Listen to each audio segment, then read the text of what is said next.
भारत की हरी भरी वादियों में बसा राजपुर गांव, जहां की मिट्टी सोना उगलती थी और लोग मेहनत से अपनी किस्मत लिखते थे।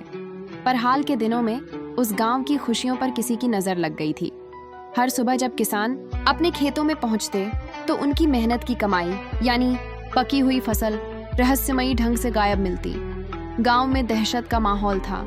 कोई कहता यह जरूर किसी चुड़ैल का साया है, तो कोई कहता पहाड़ों से कोई जंगली जानवर उतर आया है।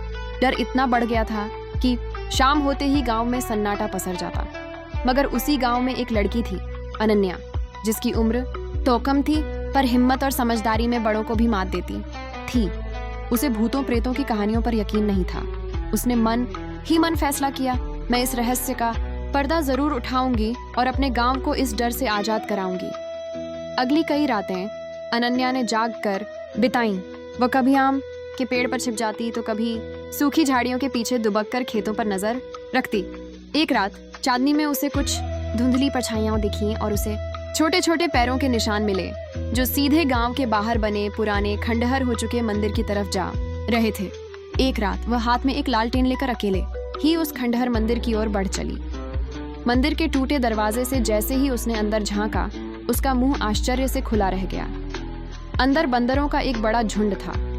उनका सरदार, एक विशाल और चालाक बंदर, बाकी बंदरों को इशारे कर रहा था।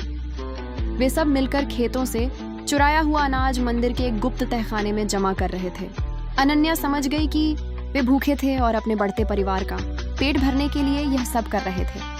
अगली सुबह उसने पंचायत बुलाई और सभी के सामने पूरी सच्चाई बयान की। उसने कहा, वे चोर नहीं, भूखे जीव हैं। गांव वालों ने मिलकर एक फैसला लिया।